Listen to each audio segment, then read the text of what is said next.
ouve, né? Por que Big Data? A primeira coisa que a gente tem que responder é isso, né?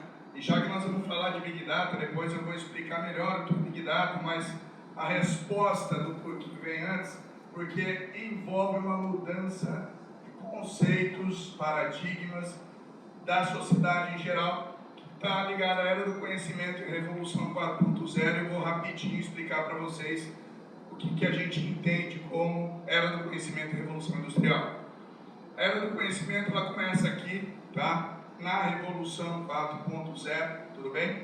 É um momento em que, tem uma linha aqui, vocês me desculpem, mas é a hora que a gente começa a aplicar o conhecimento, ou seja, é necessário usar dados, transformá-los em informação e depois da informação criar-se conhecimento para que assim possa se tomar decisões que gerem resultados melhores, de maior desempenho, tudo bem? Mas isso envolve a sociedade em geral, tá?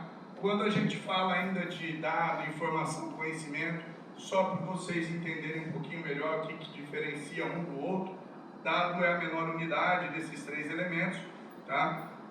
Um dado ele é recebido por um sensor armazenado em um coletor de dados, de um computador, tudo bem? Mas a informação ela é um segundo estágio desse processo, tá? Dado, por exemplo, 39 graus Celsius no corpo do Elvis. Esse é o dado que eu tenho, desculpa, perdão, 39 graus Celsius é um dado.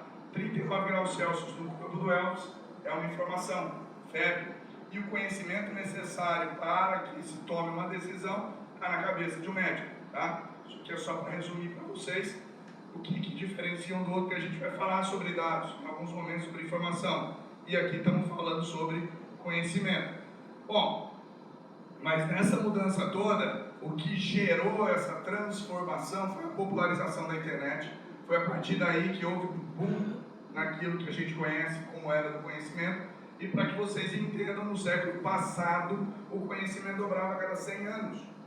Hoje dobra a cada... Não é 18 meses não, isso aqui já está antigo, né? Já deve estar dobrando a cada 12 meses no máximo, tudo bem? Mas vamos lá. A Revolução 4.0, então, ela é baseada em um conjunto de tecnologias disruptivas, na multidisciplinaridade e na mudança de mindset. O que isso quer dizer? Bom, primeiro, novas tecnologias, é tudo isso que já foi citado, é Big Data, Internet das Coisas, é blockchain, computação em nuvem, inteligência artificial, biotecnologia, nanotecnologia, impressão 3D, biofabricação, tudo isso aí é tecnologia. O novo paradigma é que agora todas as grandes áreas estejam se cruzando, e aqui a gente até está tornando elas um pouco menos especializadas, né? O digital, físico, biológico, tudo unido naquilo que a gente conhece como Sociedade 4.0, tá? E a mudança de mindset que o ser humano precisa experimentar para que isso tudo promova a mudança também na sociedade. Legal?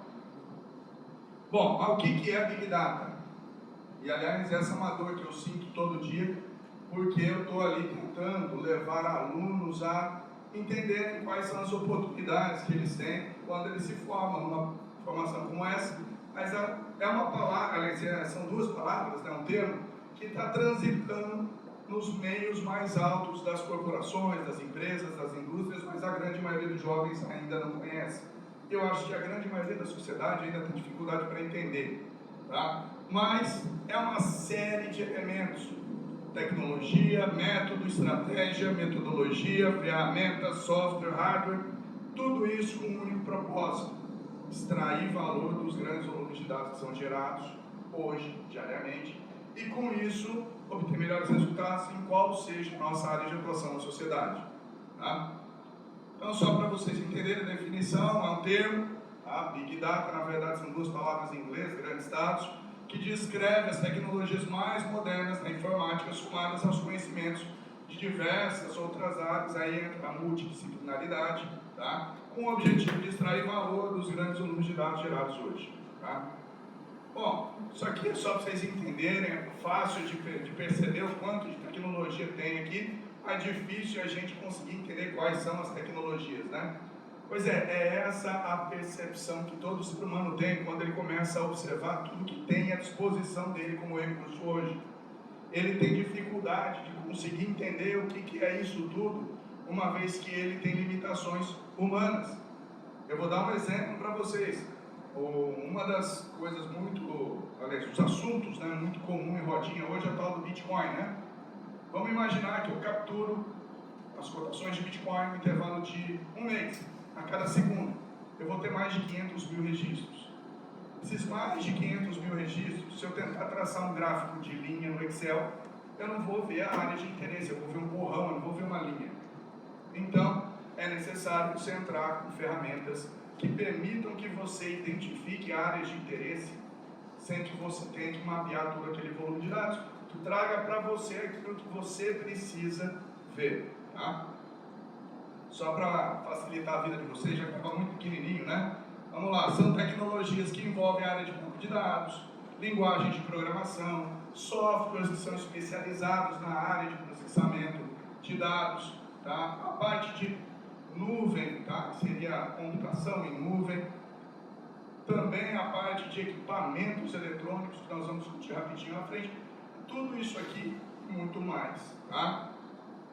Mas, ó, só para vocês entenderem, isso aqui é o que demorou um pouquinho para a gente também entender no mundo do Big Data. Mas quando a gente fala de estratégia e ferramenta, primeiro a gente tem que partir da identificação de um problema. E olha que interessante, para você identificar um problema, você precisa pensar sobre o problema.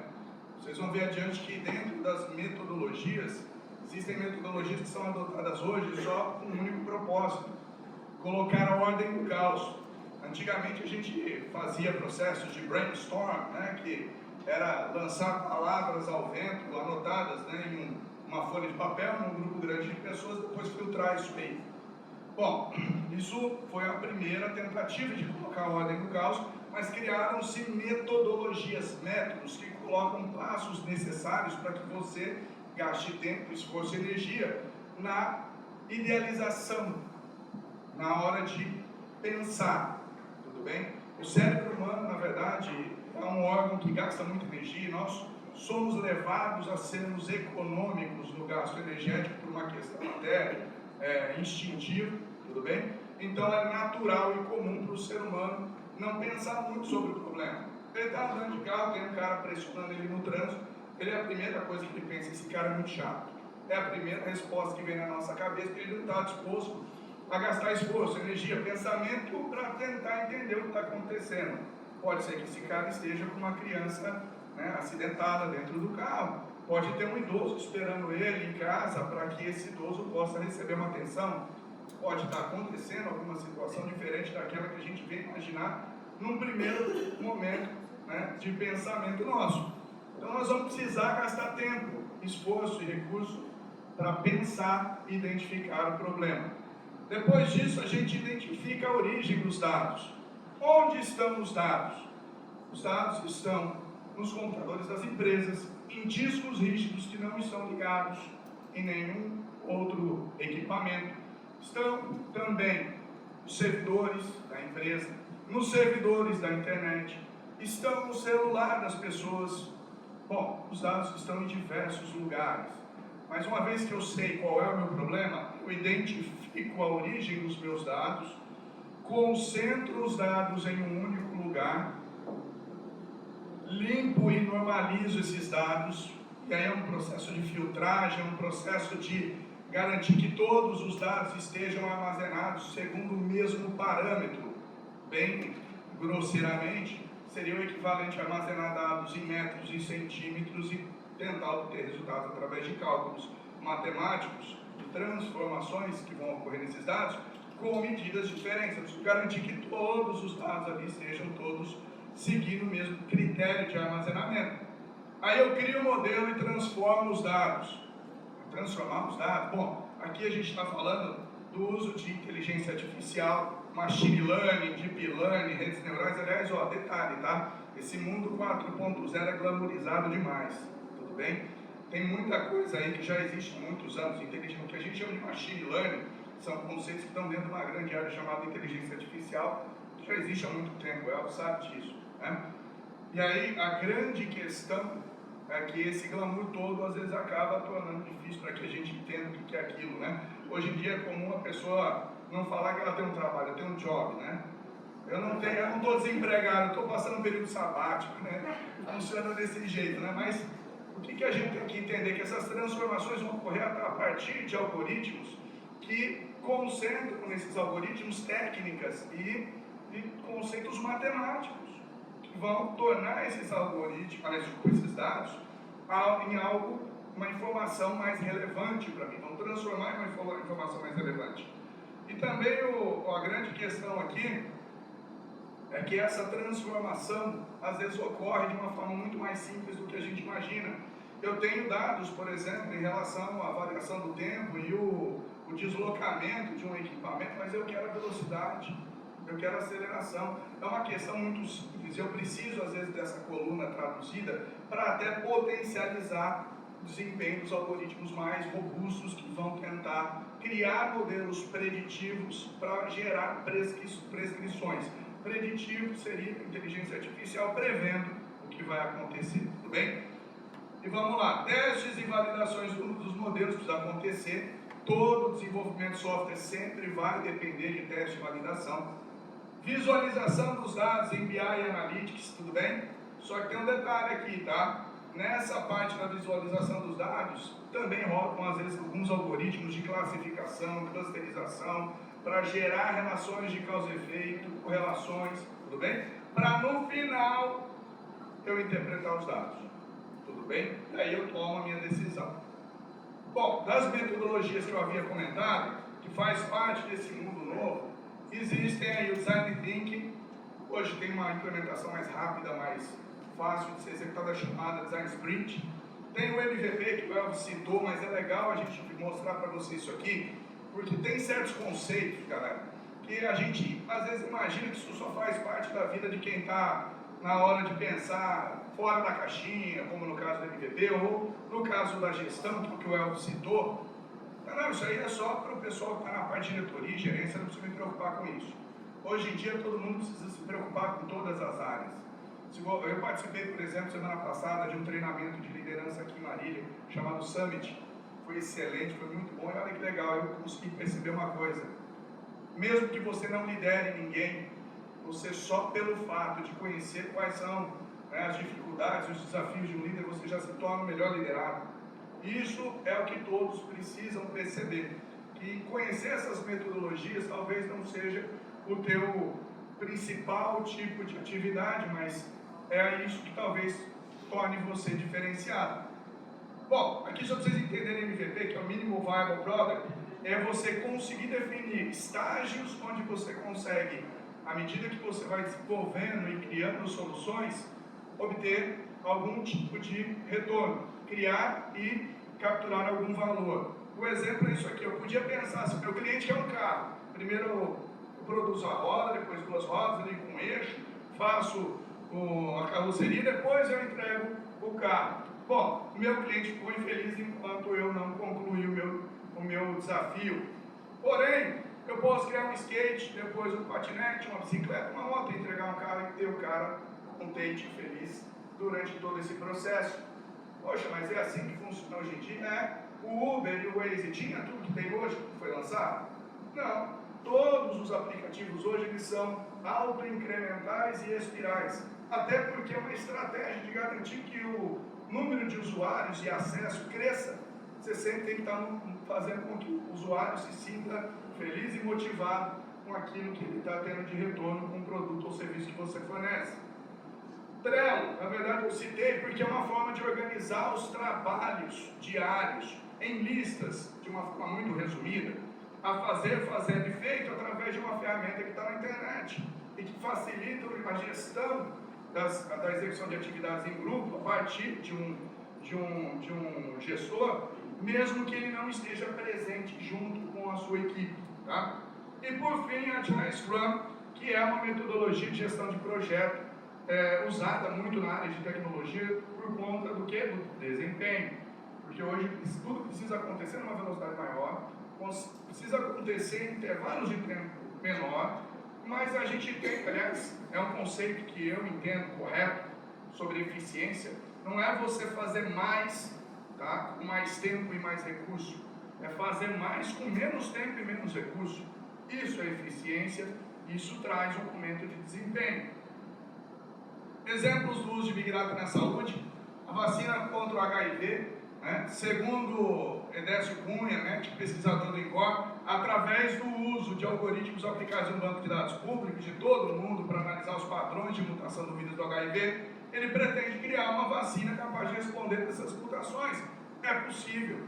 Aliás, não está aqui, mas existe também toda uma proposta de criar a primeira cura para o câncer até o ano que vem, através do uso de inteligência artificial, o uso de análise de grandes volumes de dados. Tá? Isso aqui também acho que tem muito a ver com vocês. A inteligência artificial prevê o câncer de mama 5 anos antes. Sabe, pessoal, tem uma coisa importante: todo o medo do ser humano quando se propõe o uso de tecnologia, ele é baseado na insegurança de qual vai ser o papel desse ser humano na sociedade.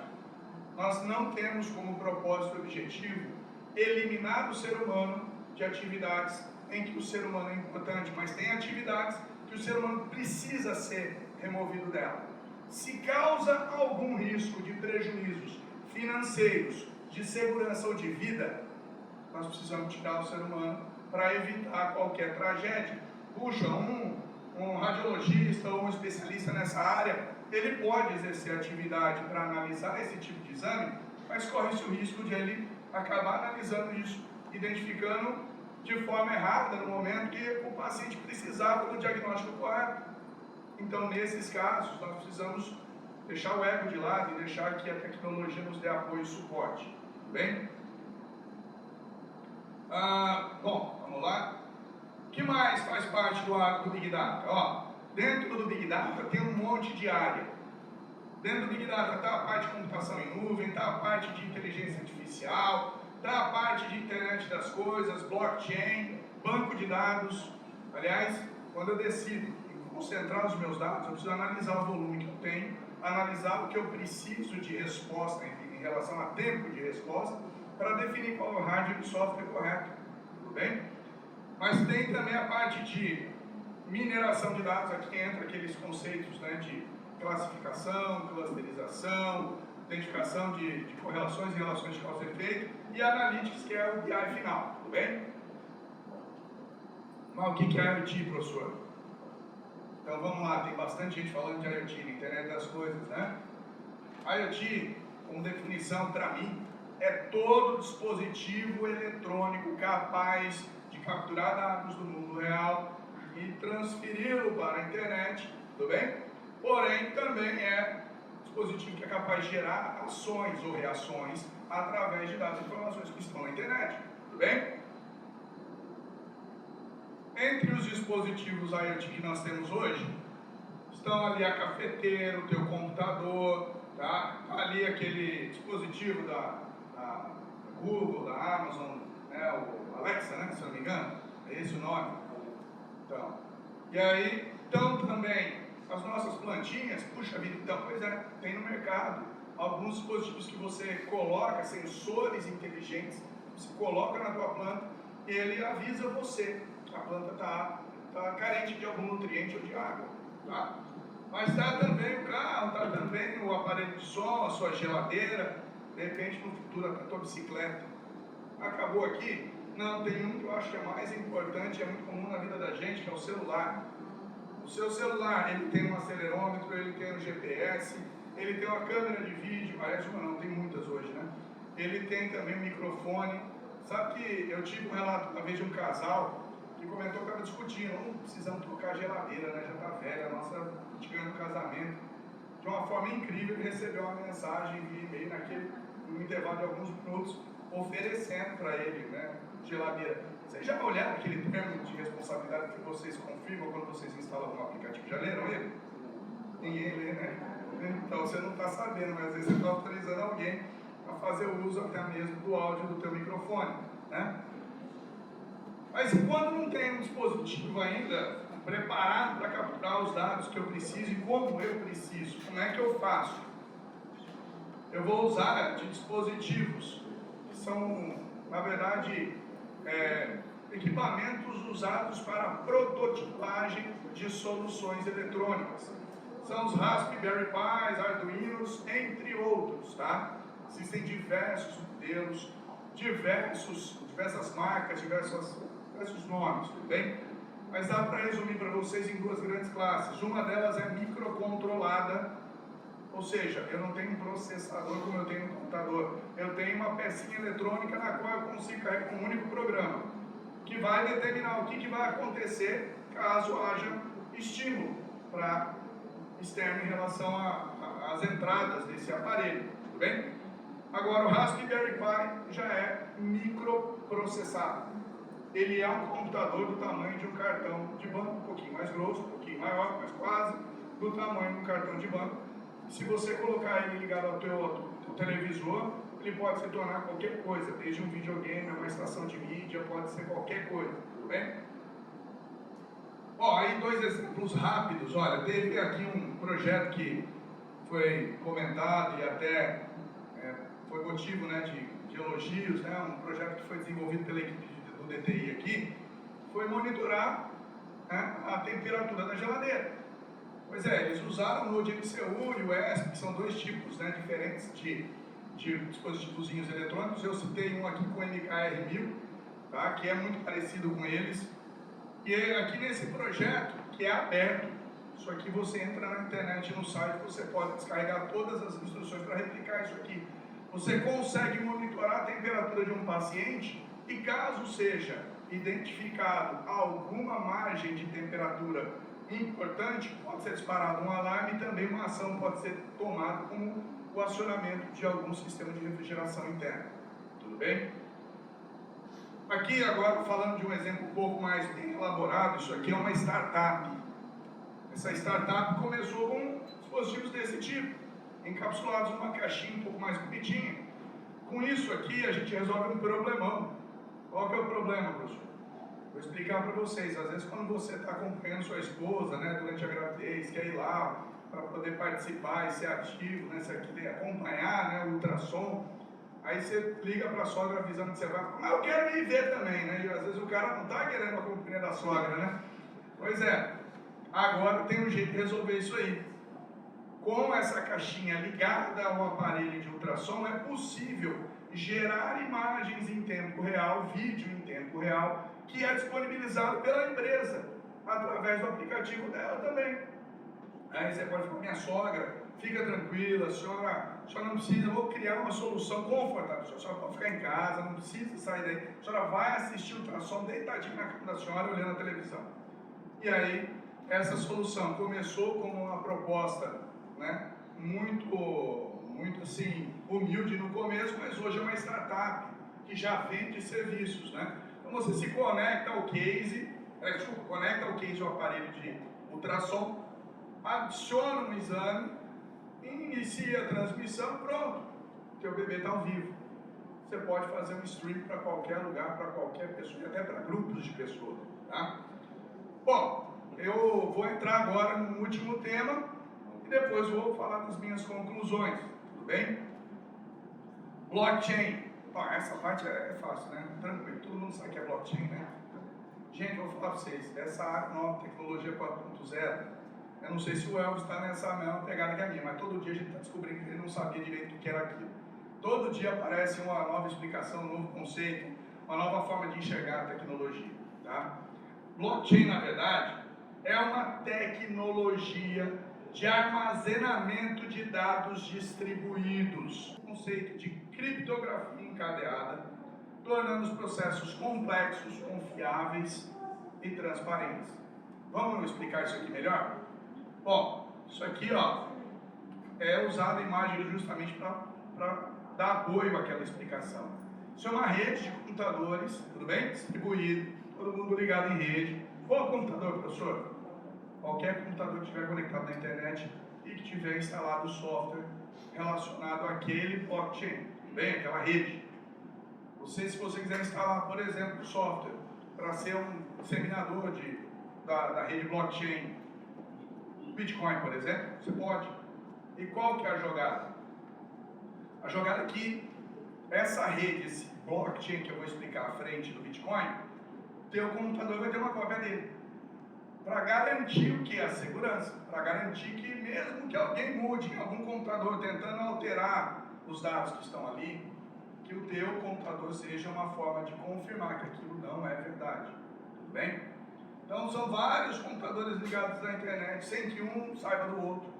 Isso é baseado num conceito chamado peer-to-peer, onde vários computadores se conectam, todos eles compartilham, né, da troca de informações de forma automática.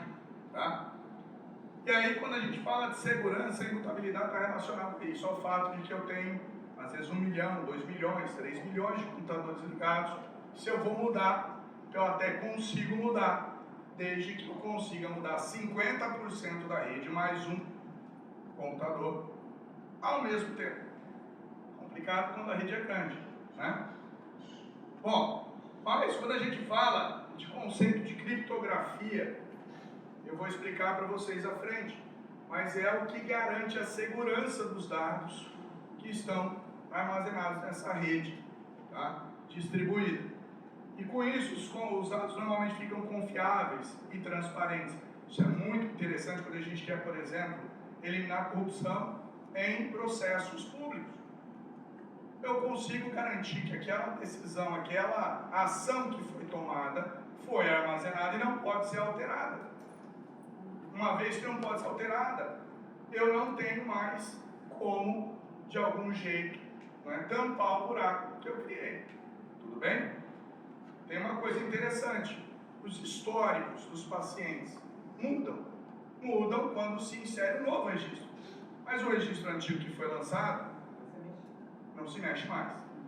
Porque aquilo faz parte da história dele. Já foi, é passado da história. Não dá para voltar atrás e mudar. Né? É como um livro razão online. Vocês sabem qual é o conceito de livro razão, né? Então vamos lá. Uma forma muito resumida, porque essa área é uma área que demoraria muito mais tempo. Então eu vou resumir essa área para vocês. Imagine que eu tenho vários bloquinhos de informação, onde eu tenho conteúdo e um hash. Ah, professor, o que é um hash? Calma que eu vou explicar. Mas no segundo bloco, olha que interessante, o hash desse cara está aqui, ó, dentro do segundo. E no terceiro, o hash daqui desse cara está dentro do terceiro. Eu crio com isso um sistema de criptografia encadeada. O dado que está aqui, se ele for alterado, ele gera alteração ali, que gera alteração ali, que gera alteração ali. Está aí a complexidade de uma rede grande de armazenamento de dados para alguma finalidade, como por exemplo, Bitcoin, mas poderia ser também algum outro tipo de informação relevante para mim. Tá? Então, essa é a explicação que eu passei para vocês. Qual é o tipo de aplicação que eu posso ter dentro dessa tecnologia? É só criptomoeda? É só esse tipo de solução? Não. Eu posso ter um contrato inteligente armazenado dentro de um bloco. Esse contrato inteligente é chamado de inteligente porque não é simplesmente um texto. É algo que é criado a partir de um código de programação, de uma linguagem de programação. E olha que interessante, nesse contrato eu posso estabelecer que toda vez que determinado serviço é prestado, que as pessoas dentro desse contrato recebam as suas porcentagens do pagamento. E isso vai acontecer automaticamente, porque é um programa de computador que vai lançar todos os passos necessários para que cada pessoa receba a sua porcentagem daquele serviço prestado. Tá? Então é um documento que não pode ser alterado depois de escrito uma linguagem de programação, pode executar ações automáticas a cada evento relacionado aos termos desse contrato. Olha o exemplo aqui, ó. Z-Health. Essa é uma startup de Londrina. Ela já está no mercado há alguns anos e ela oferece soluções de blockchain para o setor da saúde. Isso talvez não tenha relação direta com vocês, HC, porque vocês estão atuando, né, na esfera pública, mas todo tipo de prestador de serviço da área privada teria todo o interesse de usar uma solução como essa. Ela oferece prontuários eletrônicos, ela oferece contratos e receituários por contratos inteligentes, tá? Tudo isso aí para tornar o atendimento humanizado, individualizado. Tudo isso que eu estou falando são as tecnologias em geral, tá? Eu entendo que esses são os drivers para o futuro da saúde. É atendimento humanizado, individualizado, é saúde preventiva, aumento de longevidade, processos hospitalares inteligentes, apoio de decisão para profissionais da saúde. Lembra que eu falei para vocês que o ser humano, ele não pode assumir uma função em que ele coloca outra pessoa em risco, seja financeiro, ou seja na saúde ou na vida? Uma coisa que não me entra na cabeça, e desculpem, não é crítica à área de vocês, mas me entra na cabeça, é um médico fazer plantão de 24 horas e continuar sendo produtivo depois de 24 horas. Não dá, gente. Deveria haver uma regulamentação através de um sistema eletrônico que impediria o cara de exercer atividade por mais de 8 horas, como todo profissional do CLT. Não pode. Até porque esse médico ele tá lidando com a vida de outra pessoa. Puxa vida, mas ninguém gosta de trabalhar de noite e madrugada, professor. Como é que a gente faz? Pois é, todos os profissionais da área de saúde deveriam, como muitos profissionais hoje, deveriam criar uma escala em que pelo menos uma vez a cada 15 dias ele vai atuar de noite ou de madrugada e todo mundo fica feliz, certo? Mas nessa hora que o cara já está exausto, falta para ele às vezes memória ou até a capacidade de discernimento correta. E se houvesse um sistema baseado em inteligência artificial, em machine learning, que sugerisse para esse médico quais são os próximos passos da anamnese, ou qual é o provável diagnóstico daquele caso, não seria muito mais garantida a segurança do paciente nesse procedimento? Prontuário eletrônico, único, disponível a todos, dá para fazer com blockchain.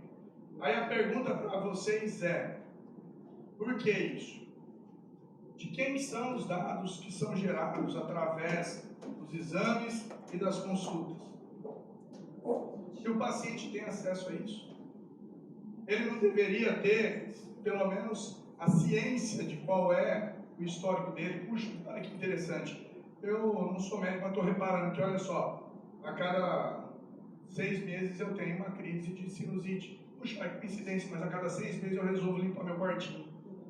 Será que eu não posso tomar uma decisão de usar alguma máscara para controlar o nível de poeira que eu vou ter contato?